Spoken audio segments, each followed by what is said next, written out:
अखेर अपघाताचा अहवाल आला. अपघाताची कारणं काय? विमान झाडावर धडकलं, मग खाली कोसळलं. काय होते पायलटचे अखेरचे शब्द?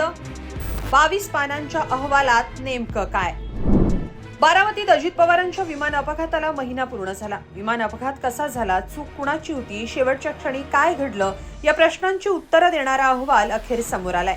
हवाई उड्डाण मंत्रालयाच्या AIB या तपास यंत्रणेनं हा अहवाल दिलाय. हा अपघात नसून घातपात आहे असा दावा आमदार रोहित पवारांनी केला होता. तसे पुरावेही त्यांनी सादर केले होते. त्यातून शंका आणि संशय व्यक्त केला होता. त्यामुळे तपास यंत्रणेच्या अहवालाकडे सगळ्यांचं लक्ष लागलं होतं. 22 पानांचा हा अहवाल आहे. यात महत्त्वाची 3 कारणं सांगण्यात आली आहेत, ज्यामुळे हा अपघात झाला. त्यानुसार विमान कोसळताना आधी ते एका झाडावर धडकलं.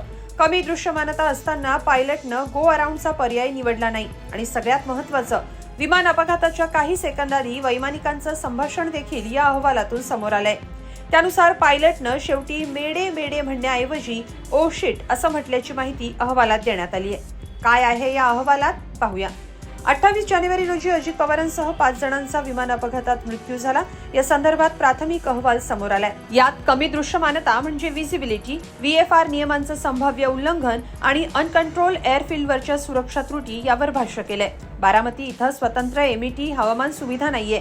त्यामुळे 5000 मीटरची दृश्यमानता गरजेची असताना केवळ 2000 मीटर दृश्यमानता असताना पायलटनं लँडिंग केलं, जे जीवावर बेतलं. ब्लॅक बॉक्स बाबतही अहवालात माहिती दिली आहे. त्यानुसार विमान अपघातानंतर ब्लॅक बॉक्स मधल्या फाईल डेटा रेकॉर्डर उष्णतेमुळे खराब झाला. मात्र रॉ डेटा रेकॉर्ड करण्यात आला असल्याची माहिती समोर आली आहे. तर सगळ्यात महत्त्वाचं, विमान सुरतहून आल्यानंतरच्या चाचणीत कुठलीच अडचण नसल्याचं तपासणी तंत्रज्ञांचं मत आहे. या अपघाताच्या तांत्रिक नोंदींमध्ये विमानात कुठलाही बिघाड नसल्याची नोंद आहे.